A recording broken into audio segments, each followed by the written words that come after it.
At the Union Grove, Wisconsin Fairgrounds for the four-wheel and off-road Jamboree Northern Nationals. We have had problems here this afternoon. We're trying to get them rectified right now. Let's go back trackside, and here's Army. Well, Gary, we kind of got a handle on this thing. Scott Stevens, driver of the Auto Value Special. Scott, what's the word? They're shorting the track. You know, it's pretty evident that, you know, this left lane's not safe for the speeds we're running. And, you know, they got to worry about the crowd and the safety of these guys. You know, you've got a $100,000 truck. You've lost two of them already. And, you know, everybody's got to change their whole thought of racing. The gears and everything we're set up for is racing for a longer track. We don't have time to change the gears. We got to go on and race. The track's about half the length. But, you know, safety is what we got to worry about. And, you know, that's what they're changing for. You know, I'm pretty happy that they're doing it because, you know, we've rolled over 3 times this year, and I'm not really, you know, happy about running those kind of speeds on a bad track. If it's a good track, I don't mind it, but, you know, this track here is terrible. Okay. Well, Gary, that brings to point an interesting fact that these tracks are completely different everywhere they go. There is a common denominator. It is safety, but what you're going to see for the rest of the day, I guarantee you, is just a full boogaloo throwdown. That light goes green, they're going to mash the motor and fly it one time. The guy that lands is going to be the winner. Let's see who it's going to be. They're ready to go racing again. You hear from Scott Stevens, the track has been shortened. There is now the starting line in what normally would be no man's land. They have taken out or eliminated the first jump, the first set of cars, and there is the reason why, as Snakebite still on top that crushed concession stand. One of the things we're going to see here as John Bream takes a micro machine into the staging lanes is the chassis are going to be basically equal now. He'll be going up against Don Van Loo with the Dodge-powered vehicle, but all you got to do is go. You don't have to worry about landing. You can land after the race is over. So watch for some rocket rides off the starting line, Gary. And Breen gets the whole shot, and there's what you're saying. Put the pedal down. That's right. You land after the finish line. You just pull the trigger and fly that rascal. So the micro machine takes the victory. The fans look on here. Round 1 from Union Grove, Wisconsin. Let's take a look again. And he won it right there with the whole shot. Well, a lot of these guys came to us through the sport of drag racing. That experience is going to pay off today, Gary. You have one of those drag racers with you now. Moving the track back or making it short, is that the right way to go? Yeah, for safety's fact, I'd say it's the right way to go. You know, it's going to help some guys and hurt some guys, to tell you the truth. How about you? It'll help me because I'm running a lower gear and I got a smaller motor, so it'll help me. Round 1 competition continues. We look at the youngster. This is Jack Willman Jr., only 24 years of age. He drives Taurus out of Granite City, Illinois, up near St. Louis, and he'll be going up against No Problem, the Bronco, driven by John Moore out of Lafayette, Tennessee. Now, John Moore has been around this sport a long time. He knows technically his truck cannot compete with the Taurus. By the way, you're going to get to take a ride with Taurus on this run. He knows if he's going to get him, it's going to be on the starting line. Moore is going to go hard off the line. Watch it. Look at, he leads right with him. Now it's up to horsepower. And Taurus takes it. The youngster from Granite City, Illinois, Jack Willman Jr. takes the victory over the veteran from Tennessee. The late technology truck. We're inside of it right now. I want you to notice the driver. Watch the abuse he takes. See, the new suspensions are really absorbing a lot of the energy, so this particular race, the rest of the afternoon, will not be a chassis race. It'll just get down to brute horsepower. The Hoosier, Columbia City, Indiana's Steve Hess in Nightmare, and there is a look at Gary Porter's Carolina Crusher with some sponsorship from Big A Auto Parts. And also the four-wheel drive center on the other side. The Penda Liner people are involved in the Nightmares racing operation. So a lot of major corporations realizing they can get a lot of exposures on these monster trucks. GMC, Chevrolet, let's see what's going to happen. Spin the tires at the starting line, and it's Gary Porter's Carolina Crusher. Once again, the Carolina Crusher was the 4th fastest qualifier. He had lane choice. The chassis, you can see a good demonstration here. Watch the truck on the left out land soft. Truck That's on the right. Newer chassis, the newer suspension system. Truck on the right just bounces.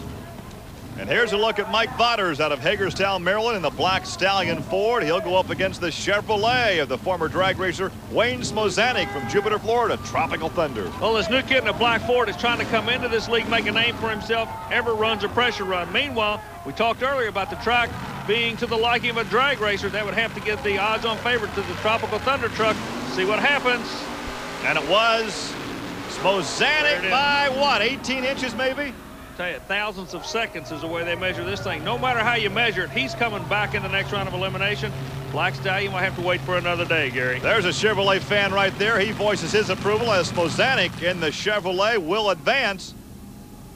Well, the reaction to it, isn't it amazing, the common denominator in all forms of motorsport, your sprint cars or midgets or these guys, timing. That's what it's all about, isn't it, Gary? Well, Wayne has taken the helmet off, and he has made his way over to you, Army. The short spring truck, this could be the hot setup today. Everything got equal real quick. Well, yeah, because when you get that in-between bounce out of there, it gives the guys with a spring truck a chance to use the horsepower they have and not so much rely on the suspension of the truck. And it could turn it around. You could see a lot of upsets like you're seeing right now. You're going to be a player. We'll see you in the next round. And as Wayne walks away, we take a look at Bigfoot Andy Brass showing off his brand new haircut. Bigfoot 8 out of St. Louis, Missouri.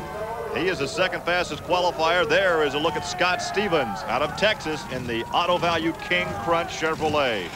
I noticed that Scott Stevens picked up the new Simpson hat as his crew chief goes to check out the top end of the truck. They've got a problem. The truck completely shut off. I brought a mention about the new Simpson safety equipment because Stevens has been on his head so much this year. He's a testimonial for the safety equipment people in this sport. If they weren't building good stuff, he'd have been hurt by now. I had a chance to visit with him recently at the Indianapolis Motor Speedway. He and his young son were there for a visit. He said, I'm tired of getting upside down. We have to turn this season around. Excuse the pun. Play on words. And what it is, they've got there's a little screw is the word we're getting. There was something right there. Tracy Smart holding it. This could almost be a case of sabotage. There was a wood screw. Now, why would you have a wood screw around any kind of a racing vehicle that was hung in the injection throttle there? Are you trying to imply something, Army?